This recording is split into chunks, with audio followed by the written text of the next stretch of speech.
everyone. Welcome back to my show today. I have a very, very, very, very special guest. I'm actually dark rock. Erin Birch. She is like top-notch online entrepreneur, and I know her from MLSP, but this is not an online entrepreneur call. Why I'm so happy that Erin is on board today is because Erin had entered a new path, I can say, in her business and in her life. She lived in a tiny house, which I absolutely get what made me fall in love with her. And she lived in beautiful Vancouver Island, Canada. And Erin is a big hiking girl. And hi, Erin, how are you? Hello, I'm fantastic. Thank you. Thrilled to be here. Oh, it's amazing to have you.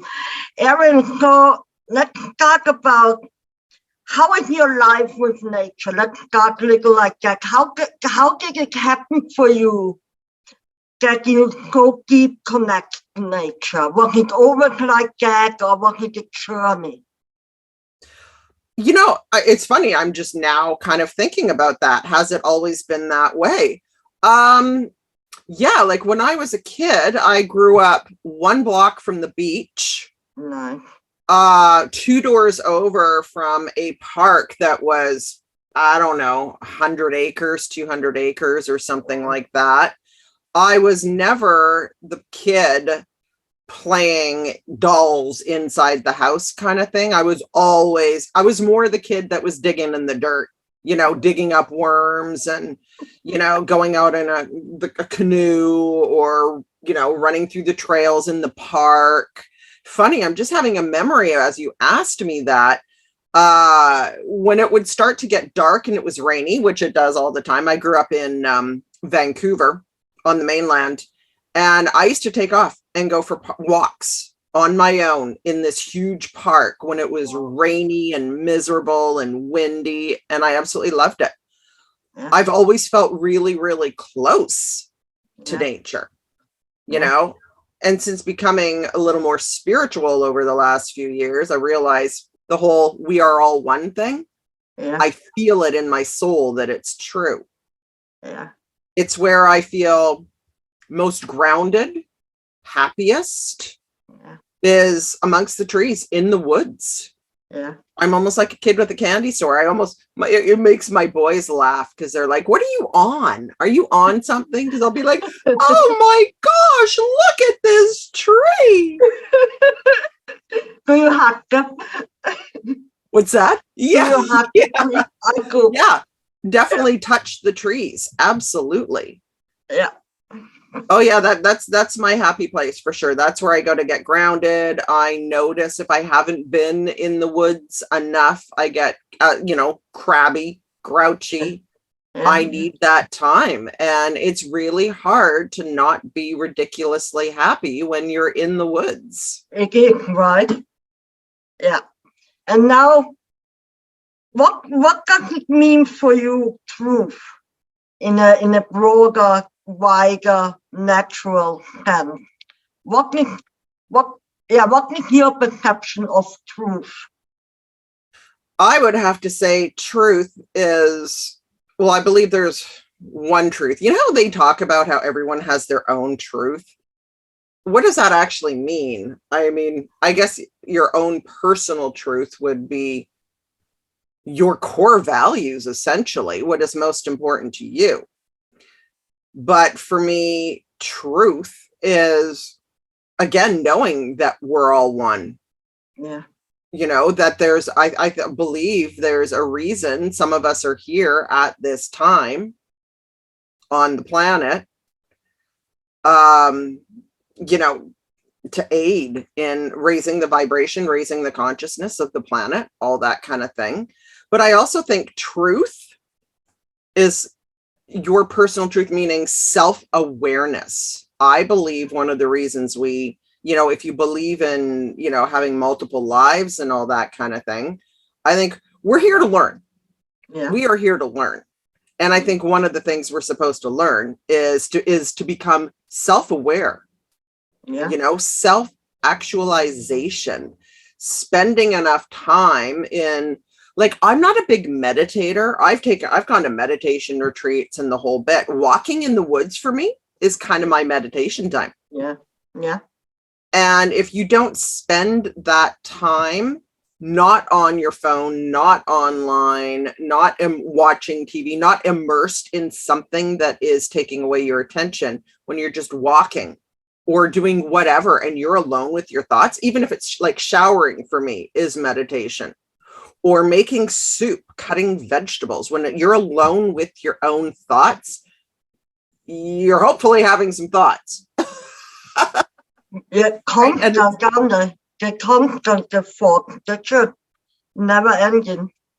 Yeah, they download, and you're kind of, you have to face things about yourself, about, you know, what you think the meaning of life is, all that kind of stuff. You kind of analyze things, Yeah. which helps you grow. It helps you open your mind. This is where you're, you know, most creative. I'm sure you understand what I mean when sometimes you just feel like you get a download. Yeah. Yeah. It Sometimes when it just kind of comes. Yeah. And I find this when I'm coaching. I'll be with a client and stuff just comes out of my mouth that I really didn't have any control over. It just came out. Sometimes it's things I know or feel about the person. Yeah. Yeah. And they're like, how did you know that? I'm like, it just came out. Or even if it's like an idea to help them in their life or their business, you know, whether it be dealing with the relationship or something in their business, stuff will just kind of come out. Yeah. You know, like you're a conduit for it. But I mean, truth, that's such a great question. I think it's becoming aware of who you truly are, what you truly are. Yeah. Right? The self-awareness and self-actualization. And what do you think who we truly are? What You know, it's such an interesting question, because when you ask someone who they are, they go, well, I'm a mom, I'm a woman, I'm a whatever, and they'll name their profession. I'm a dental assistant. Yeah. And that's how they're self-identifying. And if you had asked me that question a few years ago, 8 years ago, I would have responded the same way. I'm a mom to 2 boys. I would have responded the same way. But now, if it's like, you know, who are you? It's like, well, I'm a piece of the universe, the divine source. Whatever word you want to use, in my opinion, all those words kind of mean the same thing. Yeah. You know, if we're all one and we're all just a piece of that one thing, then who I am must be a piece of that greater thing. Yeah. And I do wonder if that's why we're here, is to have that realization. And it's hard to be super judgmental of other people. It's hard to freak out about the little things when you make that connection, right? Like, I used to be super reactive. Someone ticked me off, I'd rip your head off. I'd be the Karen, right? Losing my shit. But now it's like, well, if we're all one and we're here to learn, then I'll look at situations differently. If someone's freaking out, instead of me getting into it with them, I'll kind of stand back and go, huh, that's an interesting reaction. I wonder what's going on in their world to make them react that way. Brilliant. And you said you just started your spiritual journey. So what triggered it? You know, that too is an interesting question. I asked myself that a few years ago. I think I've always been spiritual, but I denied it. Yeah. My great grandmother was incredibly psychic. Wow. They lived in England, and they had this, my 13th cousin was Prime Minister of England for a year. Oh, wow. Yeah. My son just discovered this about 4 years ago. So there's some kind of, you know, blood going on there in politics and all this government and all this kind of stuff. But anyway, so they lived in this castle, and they would have, you know, servants and such, people working for them, and they couldn't keep people working for them living in the house because stuff would happen. Things like, apparently, like men on horses, soldiers would go galloping through the walls, down the halls, the whole bit, like ghosts and spirits and everything. Oh yeah, yeah, quite haunted, haunted in England. Yeah. Yeah. So apparently she was dying. Her husband had already died. She was dying when my mom was pregnant with me. And she said, I'm waiting until this baby is born.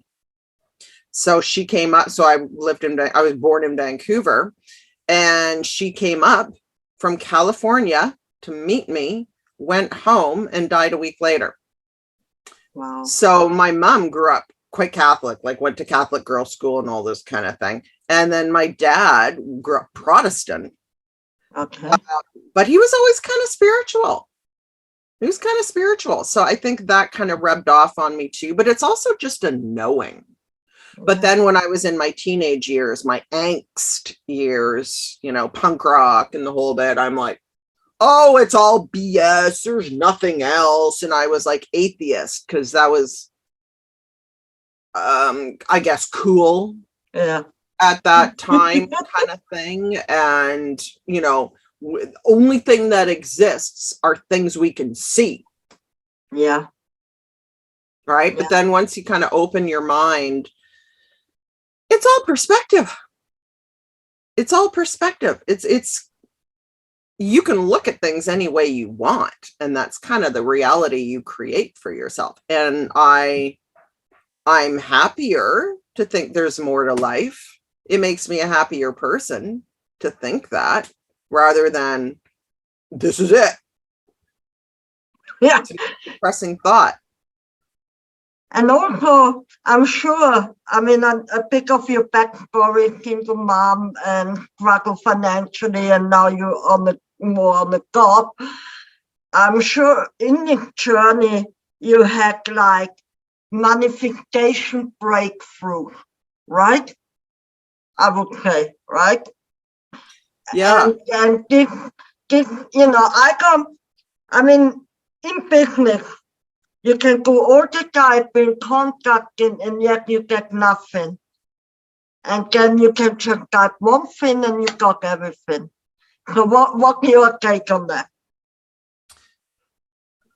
This is, in my opinion, what sets really successful people apart from people who aren't very successful. For one thing, successful people are usually successful in everything they do because it's a mindset. Yeah. Right? Just like people who are broke are always broke. Their entire life, they're usually broke until they change their mindset. And how would you need to change their mindset in a short version? I love that question. Because again, it's choosing the right perspective. It's getting out of thinking yourself as a victim. You know, oh, I grew up poor. I'll always be poor. This is hard. I'm overwhelmed. Well, maybe you can do it, but I can't. I'm not smart enough. It's the mindset of believing you're not, you know, worthy or capable of it. I suffered from that my entire life until about 8 years ago. I mean, I believed I was stupid. It's hard to do big things in life when deep down you believe you're not very intelligent. But how did you change it? I mean, did you train your mindset? Did you, every day? How? Oh, yeah. I completely changed my programming because the way you see yourself, your own self-worth, that starts before the age of 7. Mm-hmm. That is imprinted into your subconscious mind. So if you don't change that program, you will forever see yourself the same way. You know, I'm not very smart. I'm a loser, all that kind of thing. So it's about changing your program, and it's work every day. It takes 60 to 90 days to reprogram your brain. And it's essentially realizing, again, becoming really self-aware and catching yourself when you're saying things to yourself about yourself. Mm-hmm.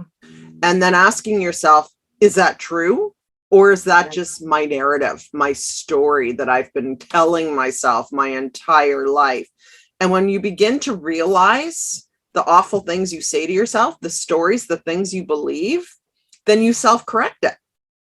Brilliant. Yeah. You know, and go, no, like I used to tell myself I was stupid, probably 200-300 times a day. Wow. I don't say that to myself anymore. You know, when I would start really paying attention to it, I'd go, is that true or is that your story? That's my story. Right. And then I would self-correct it. Now, I'm not saying I now think I'm, you know, this brilliant high IQ Mensa member. I have no idea what my IQ is, and I do not care. It doesn't matter. You're brilliant. Well, everyone is brilliant in their own way. Everybody's really good at some things and not so good. I used to have a roommate. He was a Mensa member. Okay. He was very intelligent in some ways. The dude couldn't change a light bulb, though. He never figured out how to, which element, which one do I turn on for the back left element? Like, so there were simple things in life he could not grasp yet, you know, math and all this kind of thing. So that was his area of brilliance. It was funny because it was the guy I ended up marrying, this guy and myself living in a house, and he went through something like 8 clutches in a year because he just couldn't get it. Driving a standard car, 8. Yeah, like he burned through them because he just couldn't figure it out. And so you kind of ask yourself, it's like, well, how can such a brilliant person not figure out these basic things? Well, he's brilliant in those areas. Yeah. Right? Like, I will never be this brilliant techie person, coder, whatever. It's not my area of expertise. For one thing, you know, you're good at what you like. You like what you're good at. Brilliant. Yeah. So everyone's got their area of knowledge of what comes naturally to you. And it's about, you know, learning to embrace that and then working on the other things that you want to work on. Like, you can't feel like it would be stupid of me to feel horrible about myself because I'm not techie. Yeah. No point. When there's, you know, other things I'm better at. Yeah. And, you know, a lot of people, coming back to the truth, we are kind of programmed. Yeah. I get the other day I was walking, so I want to take your take on that. So I was thinking about emotion, right? Right? We have anger, fear, sadness, and we have joy, happiness, love. And anger, fear, sadness create adrenaline and cortisol, and the other one creates dopamine and serotonin. Yeah. Hormones, right? And realistically, if we take a step back, it's a chemical reaction in our body, right? And then we are meant to react in a certain way or feel in a certain way. But my question is, for example, you know, the little Jimmy falls down with the bike. He's a little boy, he falls down, his knees all open, bleeding, but he keeps playing, he doesn't even feel it. Until mommy comes and says, Jimmy, what did you do? Right? And then it hits him, oh, he should have really hurt and blah, blah. Now, my question is, how much are we actually programmed to feel in a certain way?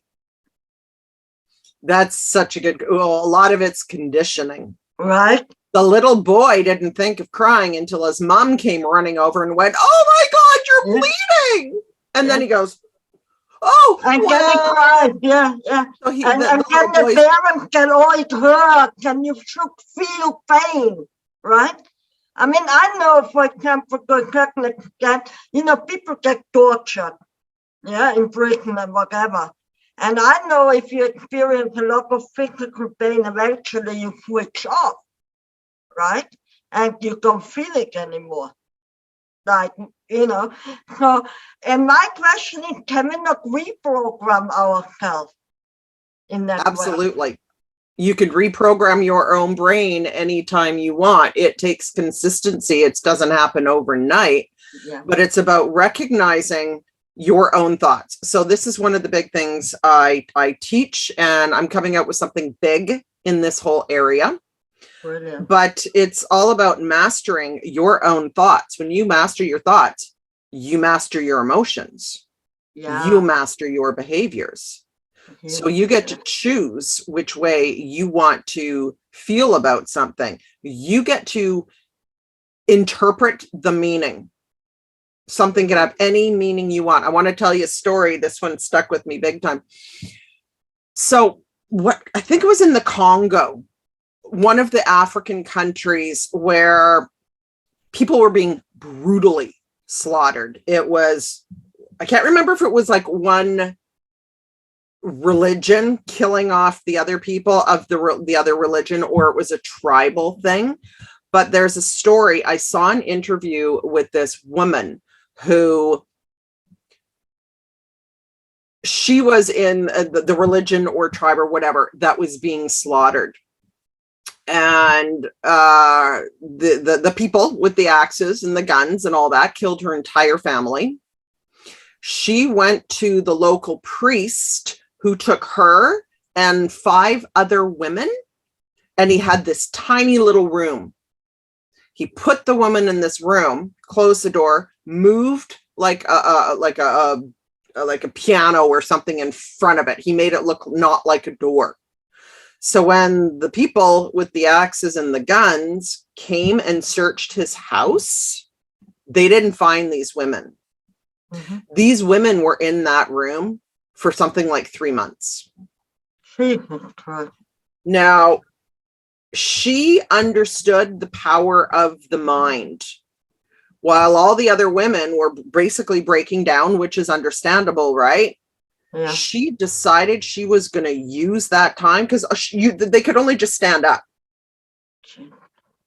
So she decided to master her mind, master her thoughts to get her out of this. You know, if she was going to survive, she wanted her mind intact, and she didn't want to live in fear, and she didn't want to live with hate. Yeah. So she decided to look at this. She chose her perspective. She reframed the whole thing. Maybe she was meant to go through this. So they were freed. She lived. And so the story then goes where the people who did all the killing, those that were left or whatever, were in prison. So the guy who killed her entire family was in prison. So she knew she could like just live in with so much hate her entire life, or she could forgive this guy. Mm-hmm. Yeah. So she actually went to visit him in prison to let him know that she forgave him. Wow. Right? So she wasn't forgiving him, meaning that's okay that you did this. No, but in her heart, let it go, the segment, the anger, the resentment. Yes, she forgave him for herself. Yeah. Because she didn't want to hold on to that anger and that hate. And she saw more to life than just that. Yeah.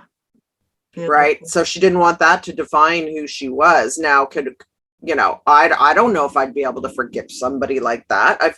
You don't know until you're in that kind of situation, but I've never forgotten that story because she chose her own thoughts. Yeah. So when you monitor, you monitor your own thoughts. And if they're not working for you, if they're leading you down I'm not good enough, I'm not smart enough, I'll never be thin enough, pretty enough, young enough, old enough, whatever, then that you're creating your own reality. So if your thoughts are working against you, start changing your thoughts. Be super aware of your own thoughts and start changing them so that they work for you. That's what she did. That's how she kept her sanity, is by looking for like deeper meaning and all this kind of stuff. So how do you monitor your thoughts? Because many people,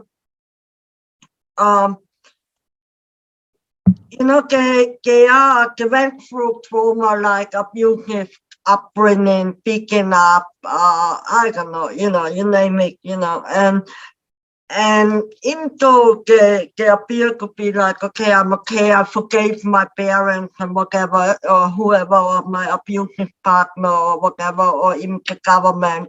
Yeah. And yet, sometimes it's like really ingrained, like subconsciously, really. And even though you know it's there, you cannot switch. You know what I mean? You can switch, but it doesn't happen overnight. You have to do like at least 60 to 90 days before you change your thought patterns.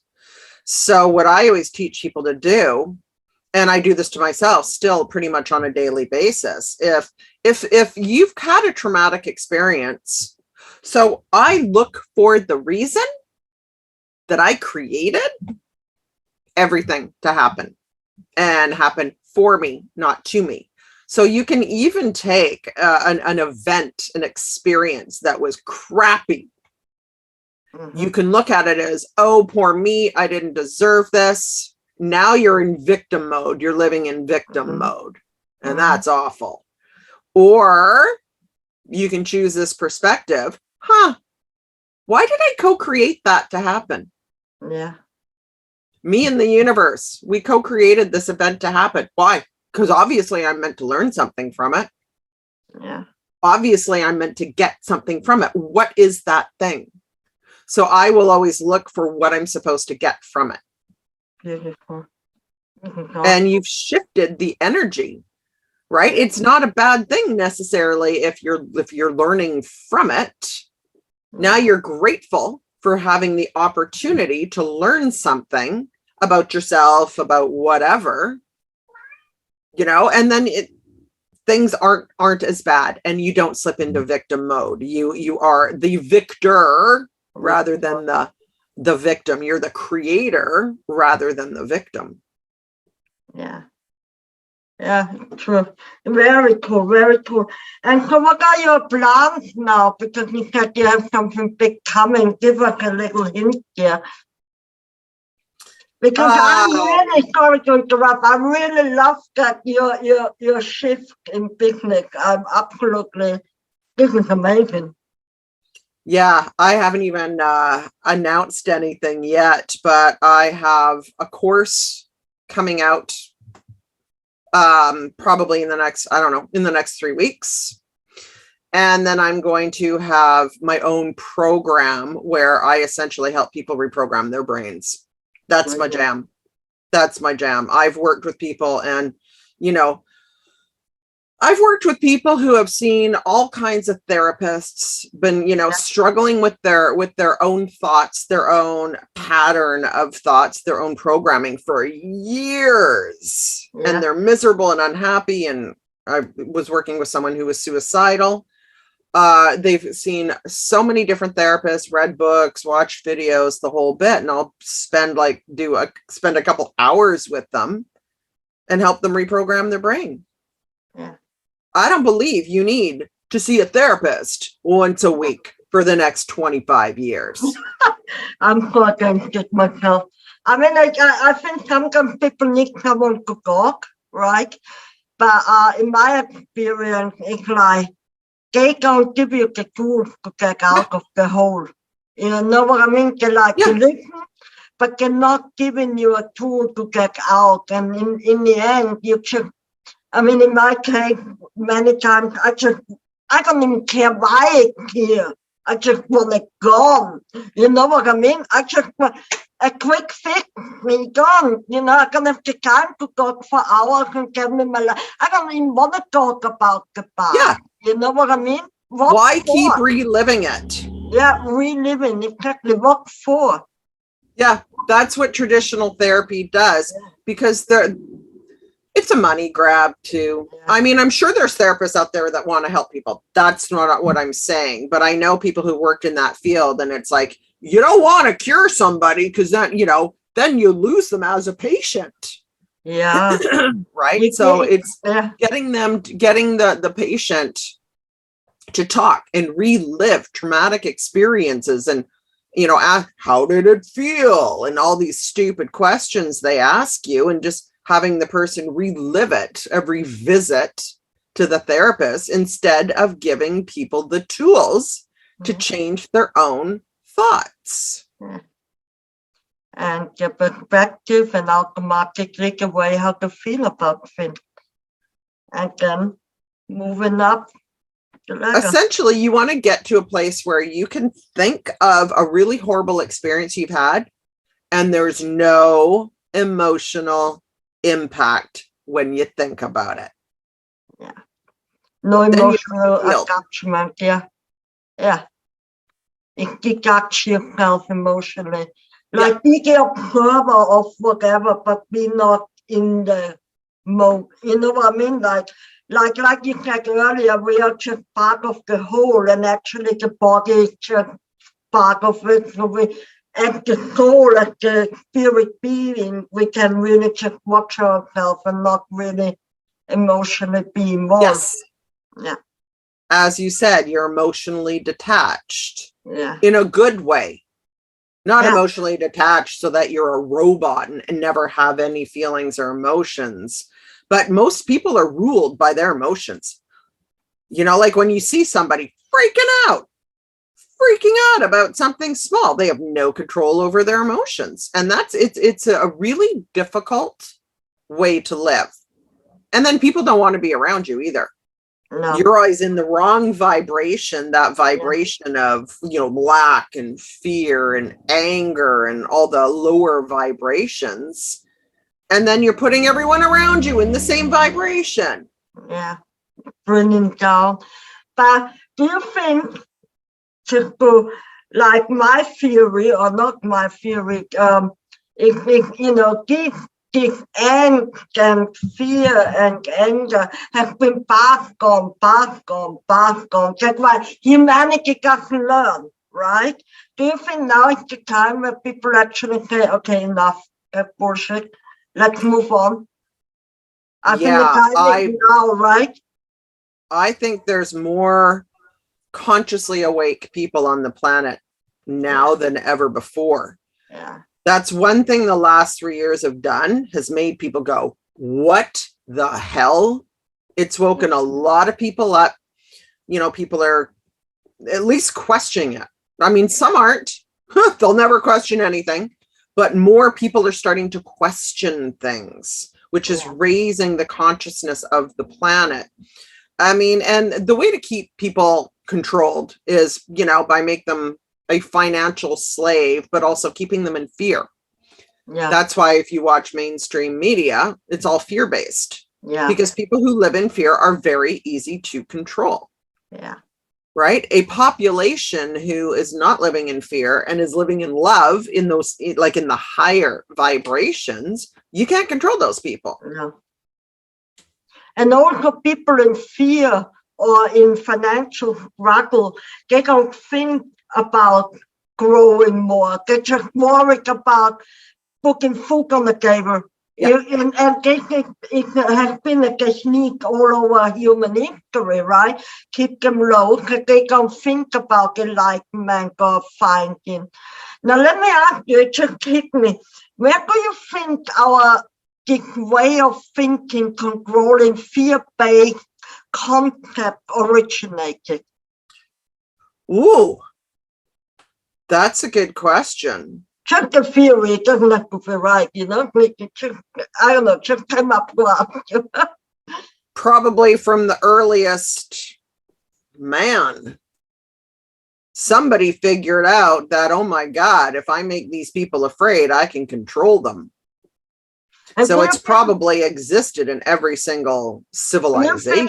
Maybe we've been our DNA very early days, like Egypt time and stuff, has been actually pampered by aliens to create two different classes. That's a huge conversation right there. I'm a big fan. You probably know of Greg Braden. Yeah. I heard Greg Braden speak in Mexico. I was at a whole retreat there, 5-day, Dr. Joe Dispenza event. Wow, nice, yeah. And Greg, you know, so it's fact that, was it 200,000 years ago? I'm going to get the date wrong, but something happened with our DNA. Yeah. Right? There was an alteration made in our DNA.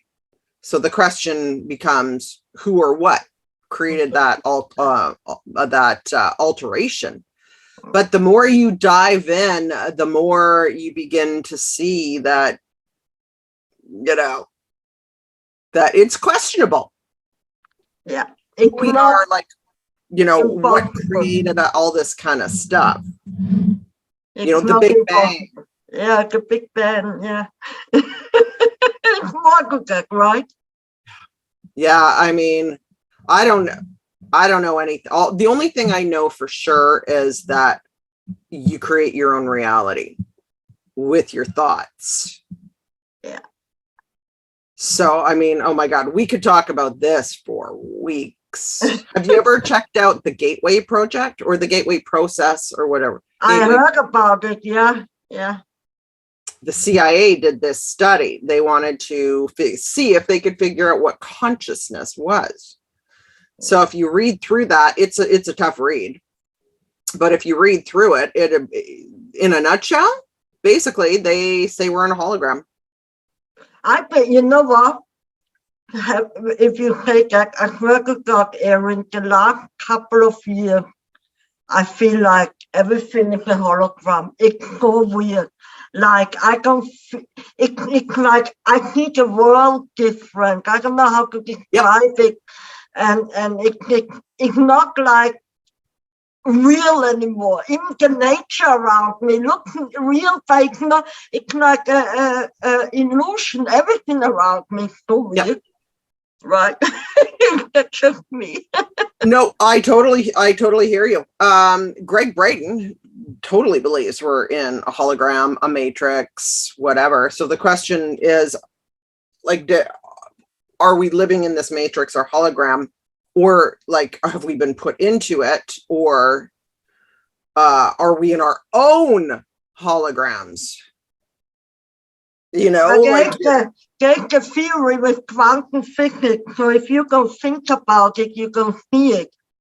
Like close your eyes, touch a table, right? Or imagine a table and then touch a table and then, if you can think about it, and at the same time, the table can be present in some other parallel time-space universe, and it's like, and Brian Ridgway, I found this guy recently, and he went really down to the core of it all, like in scientifically they open an atom and then you have the neutrons, and even if you open them in the end of the day, it's just light flashing. We are just flashing light in I don't know how many billions of seconds, and that's the reality really. It's just the reflection of light flashing in seconds. And this is, now how do you live with this? This is my question sometimes. So you know all that, okay, but yet you have to live in this 3D world. How do you combine it in a way? You know what I mean? Because I go for life and think, what's the point? It's all an illusion, right? So I kind of choose the point of view that, even if it is just a hologram and we're just light and frequency kind of thing, why are we in this hologram? It must be to experience, to learn and experience, right? So I'm going to do that. I think, your purpose is to self-actualization, and be the best you can be, and, not live in fear and live in love and all that kind of thing. It's the one thing we can do. And the one thing I do know is the only thing you can control is yourself. Yeah. So I look at all this other stuff, the possibilities with fascination rather than resignation. No, yeah. Right? Because the only thing we can control is ourselves. I can't control if I'm in someone's experiment. I remember having this thought when I was like 7. Do you know what sea monkeys are? They're essentially shrimp, but at the back of a comic book when I was a kid, I'm 53. You could buy these sea monkeys and you would get this family of sea monkeys and the dad, it was a family of 4. The dad wore a crown. They both wore a crown. The mom and the dad wore a crown. So as a little kid, you think you're getting this family of these creatures that are going to live in a jar in your room, right? They're just shrimp. You would end up getting these shrimp you add to water and they come alive kind of thing, right?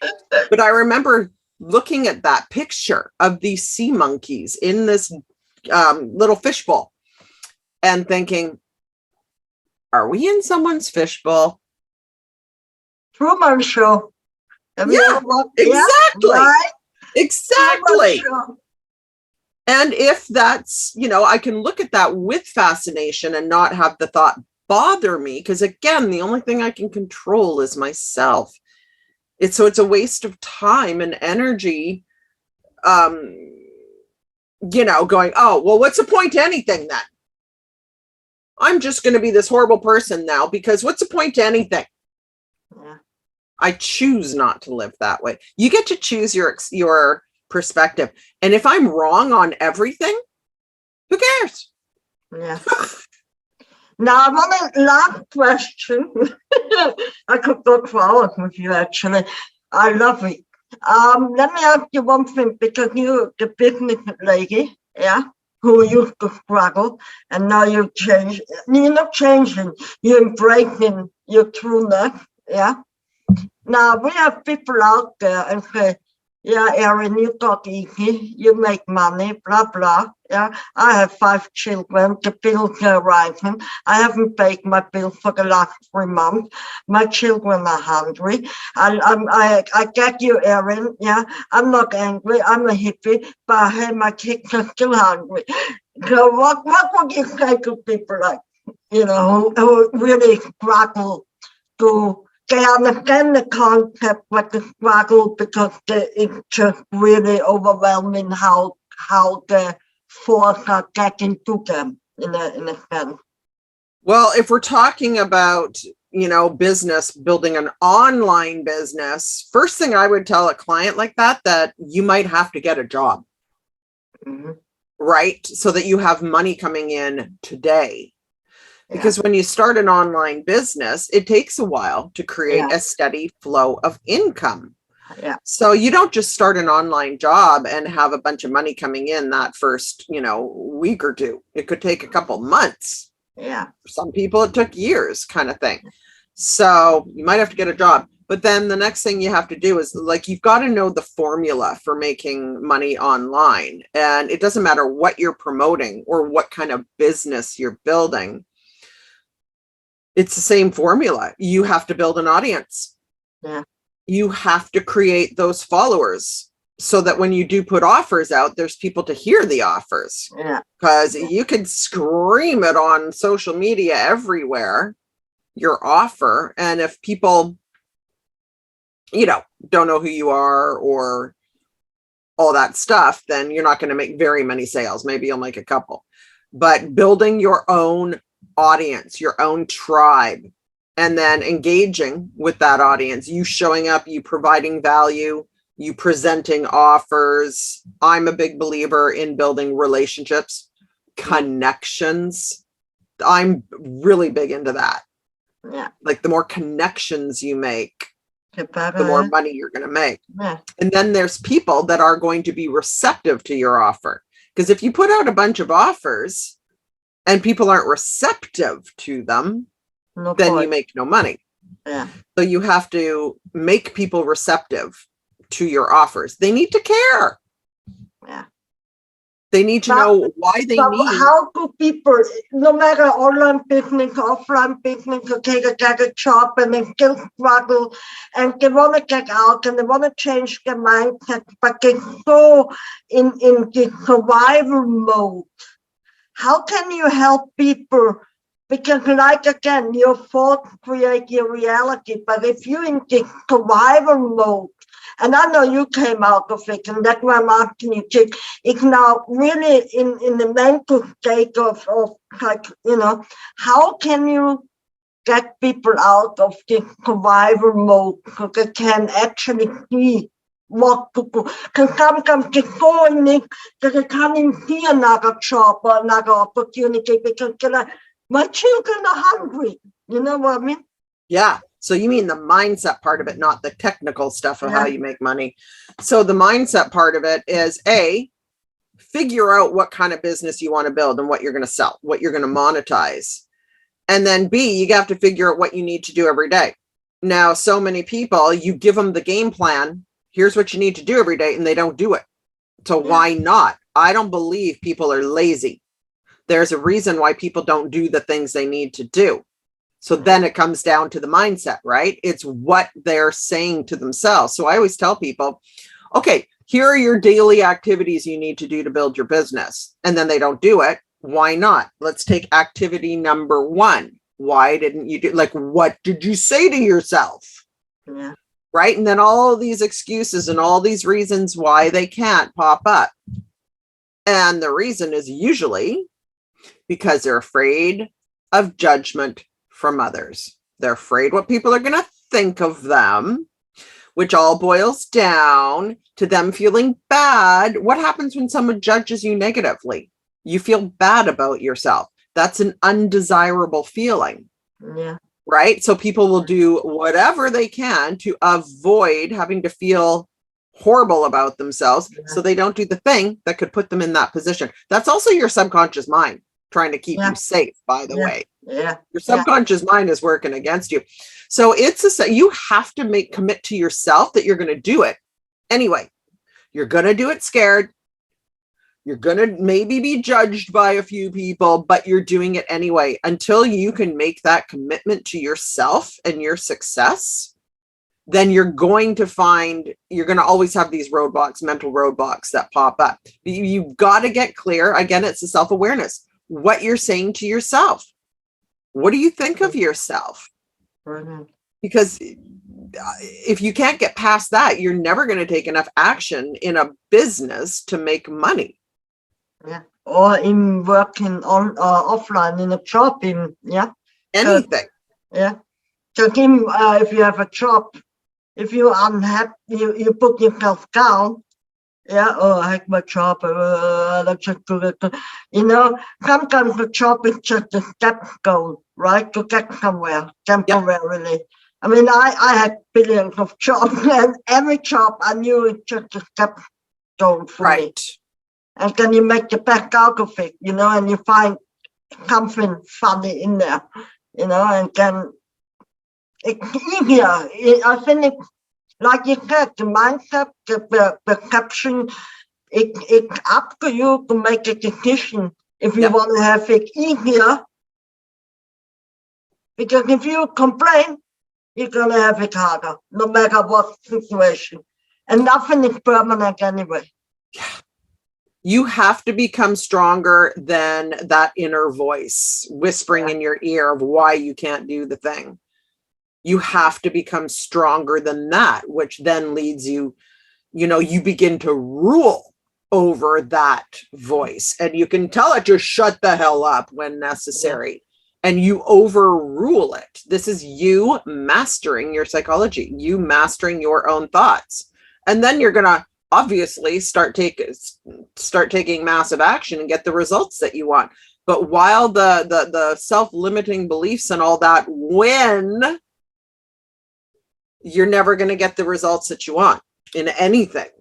When it comes to your physical fitness, your weight, your relationships, you want to be in this lovely relationship with this wonderful person, but yet your thoughts are, well, they probably wouldn't like me. I'm too fat. I'm too old. My teeth are crooked. Oh, I'm not smart enough. While all that shite is playing in your head, guess what? You're not going to have the guts to go and ask that person out, nor are they probably going to be attracted to you because your energy sucks. self-image is a very difficult thing, I think. I mean, to really change yourself. I mean, personally, I struggle myself sometimes with it. I'll be really honest. It's like, it is a difficult thing. It's not that I don't believe in myself or anything. It is, I know I can move mountains if I have to, and I literally already did. I mean, I can move the mountains, but I can move and I can, I'm an achiever and I can do it. But yeah, there's this tiny little thing where I think, yeah, and it Oh yeah. catches me every day. It's like, The yeah, grass is always greener. I wish, yeah, I wish I was taller. I wish I I was was slimmer, shorter. I I was wish I was this prettier, and like that. that, yeah. So one little story, like take my son Jack, for example. Most men wish they were taller. My son is just under 6'5". Yeah. So he could look at this as, I wish I was shorter. So you have some men going, I wish I was that tall. And then you got maybe somebody like him going, I wish I wasn't this tall. I wish I was more that my brother's height. That's 5'10". Yeah. So the grass is always greener. You're never going to be you could be fully happy if you embrace what you have. And again, it boils down to what you can and can't control. I can't control that I have curly hair. I can't control that I'm like 5'8.5". What's the point in wishing I wasn't so tall? Are you get tall? You coming to England, aren't you? I was going to. One of my best friends is getting married in England or in Brighton on the 4th of June. But I don't know. I'm not really in the mood for traveling with all the BS going on the planet right now. All the political stuff and everything. It's like, I'll just hike my mountain. I'll stay on my island or what have you. Yeah. But I want to just touch on the one thing about not being able to control. Like most people wish they had, were more physically fit. That's actually within your control.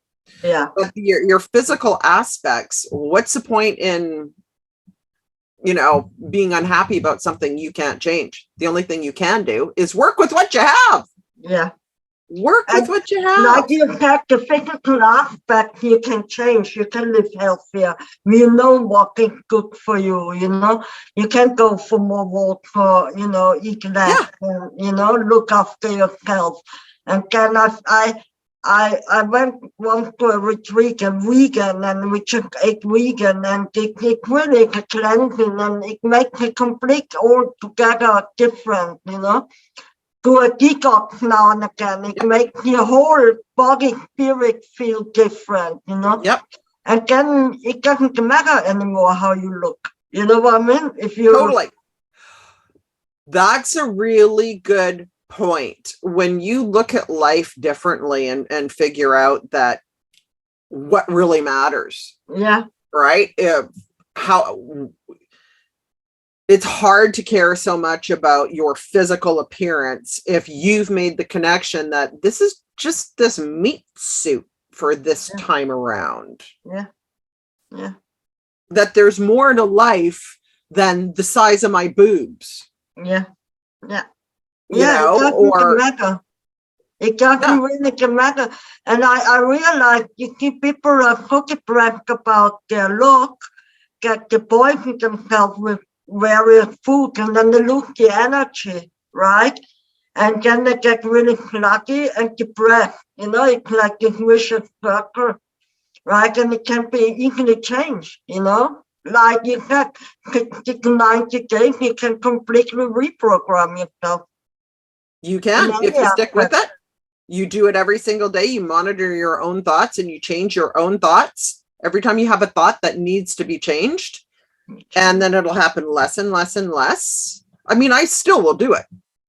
I'll still I called myself stupid I went from like 200 times a day to maybe once a month. But you stay on top of your thoughts when they happen, and you just self-correct your own thoughts. Brilliant. Yeah. Any final word? Toughen up. Toughen up. Toughen up. In what can toughen up? What do you mean by that? Now people will say, oh my God, I have to be really tough, hard, emotionally detached person. But it doesn't, it's Yeah. not what you really mean.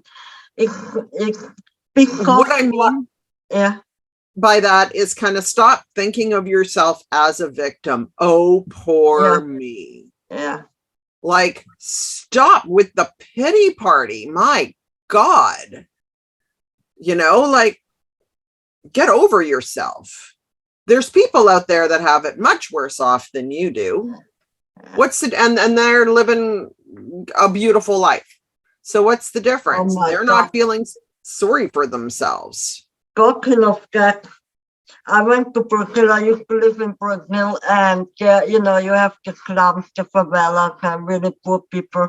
And I'm telling you, those people are happier than any people here who have money. Yeah, exactly. Like, now you got all these wealthy people who are, oh, poor me, blah, blah, blah, blah. Meanwhile, they've got the Ferrari and all that kind of thing. These people are never going to be happy until they change what's going on up here. Yeah. So money is not the solution, right? Money helps, but it's not the golden thing for happiness, right? The only thing money really does is helps you live more comfortably. So it cuts down on stress when it comes to paying your electricity, your food, all of that. It helps you live life easier. But happiness comes from within. Yeah. Your happiness is up to you. That it's not up to anyone else. And as soon as you make that connection, and then what's the next thought? Okay, so what do I do to make myself so ridiculously happy? And you have to figure that out. That was huge for me. When I stopped thinking that it was my ex-husband, it was his job to make me happy. No, that's my job. I need to do what's going to make me happy. And that was not going, buying a bunch of stuff. It's going within and having these realizations and do what makes you happy. You should be doing something that makes you happy every single day, whether it be, I don't know, listening to music and dancing, or going for a walk in the woods, or, having a beer. Yeah. I'm not saying you should be drinking 25 beers now. No. But if you really like beer, Erin thought that can be alcoholic, no problem. Yeah, know what I'm saying. No. But do what makes you happy. I mean, yeah. Yeah, at least once a day. Can't Google that. You go to sleep and imagine if your deathbed, if your last night, and think about was it worthwhile? Was the day worth it? What would I think worthwhile? And if not, change it because, it might be your last day tomorrow. Yeah. And when you go to bed at night, figure out 3 things that you're grateful for.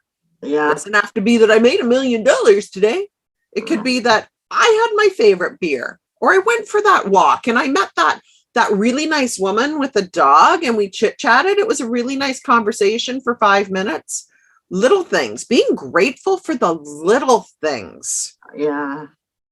For the hot water in the shower. Yeah. For the electricity. Oh my God, last year we had a storm and no electricity for a week in the winter. So you imagine how grateful I am for electricity. Yeah. We take it for granted. Yeah. Yeah. And that's one reason maybe you co-created that power shortage to happen for you. Maybe. Because now you're grateful every time you go to turn your heat on or have electricity or can make a hot cup of tea. Yeah. It makes, we are too spoiled in so many ways sometimes, I think. Yeah. Especially on the western side of the world, Yeah. We had it sounds true, we had it too good, but we are spoiled, we had it all. And in the end, we had nothing, right? Yep, it's all within you. Absolutely. Yeah. Beautiful. Thank you so much for your time, Erin. Really appreciate it. Absolutely appreciate it so much. Thank you. Oh, my pleasure. So much fun chatting with you. We have a lot in common. Yeah, we do. We do more. Hold on, I turn off. Yeah.